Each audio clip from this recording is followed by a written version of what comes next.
Despite controversially escorting Her Majesty to her seat at Prince Philip's memorial, the Duke believes he should be at his mother's side for the Thanksgiving service marking her 70-year reign. He was center stage at the Thanksgiving service for his father Prince Philip when he escorted the Queen to her seat at Westminster Abbey.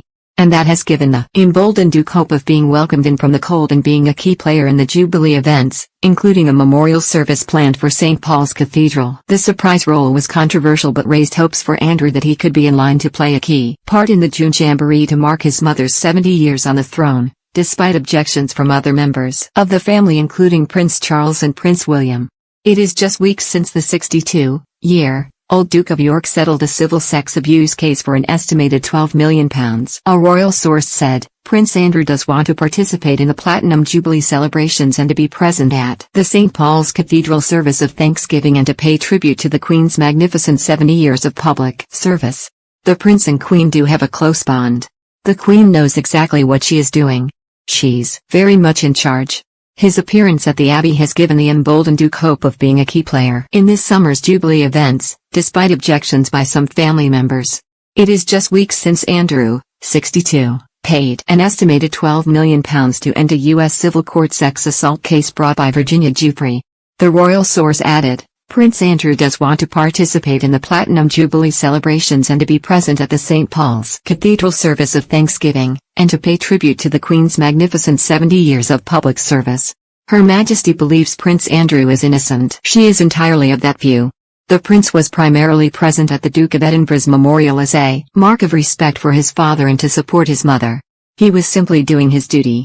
A packed itinerary to mark the royal milestone opens with Trooping the Colour, the Queen's birthday parade, on June 2. The St. Paul's service next day is followed by a trip to one of the monarch's favorite engagements, the Derby at Epsom. Other key events include a platinum party, when some of the world's top entertainers perform at Buckingham Palace, and the Platinum Jubilee pageant. It is now thought that Andrew will attend at least one of these. He had been stripped of royal duties due to the sex claims, which the Duke has always denied, but the Queen chose her second son to accompany her from Windsor Castle to the Abbey and then to her seat on Tuesday. The frail 95-year-old monarch, moving at a steady but slow pace, held onto Andrew's elbow with her left hand and gripped a walking stick with her right. It was his first public appearance since he agreed the out-of-court settlement over the sexual assault accusation. He denies ever meeting Ms. Jubilee, 38, who as a teenager was trafficked for sex by his one-time friend, the late billionaire pedophile Jeffrey Epstein. Andrew, like his siblings, was given a front-row seat, separated by an aisle from the Queen, Charles and his wife Camilla, plus Princess Anne and her husband Sir Tim Lawrence. Such a prominent role infuriated senior royals including Charles and William but has fueled fears Andrew will stand shoulder to shoulder with the family at St. Paul's, and may even appear on the Buckingham Palace balcony at the climax of the bank holiday weekend.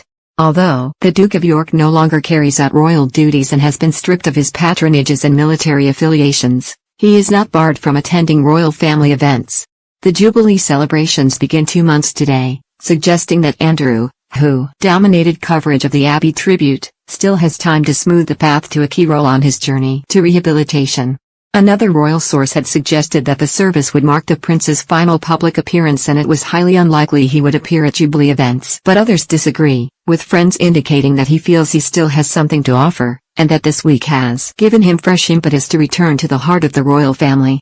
Concern has mounted over the Queen's health following the death of her husband in April last year at 99 and the pandemic.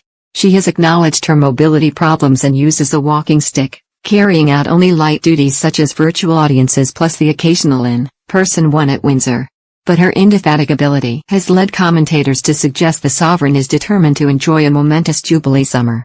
The Queen marked the 70 years on February 6, the date in 1952 when she acceded to the throne, and June's 4-day extravaganza will see the nation come together to mark her lifetime of self-sacrifice and dedication to duty. Dickie Arbiter, the Queen's spokesman for 12 years, said, looking ahead to her Platinum Jubilee weekend she will not want to miss Trooping the Colour, the Thanksgiving service the day after, the pageant on Sunday and most certainly not Epsom, the Derby, after not being able to go because of COVID. A winner has eluded her for 70 years, is this going to be her year? But he claimed the door was firmly shut to Andrew, saying, too much has gone on for Andrew to come back. I don't believe he will be back at all. There is no way back. He was entitled to be at the service, it was for his dad. Not everybody will agree, but the Queen made the call and she wanted her son beside her. Mr. Arbiter added, it was the only way he could be at the service. He didn't slink in, he faced the music. I don't agree with it, but it's not a way back. It was just a mother's decision to have her son escort her. The sight of the disgraced prince walking alongside the Queen was said to have dismayed and disturbed some members of the royal family. It had been expected that he would stay behind the sovereign as she walked alongside the Dean of Westminster. A royal source, speaking about the Platinum Jubilee celebrations, told the Daily Express, "These things haven't been decided yet. I always suspected Andrew would play some part, but some of the royal family and courtiers are very much hoping he won't. I think the Queen's decision over Philip's service may have strengthened their hand."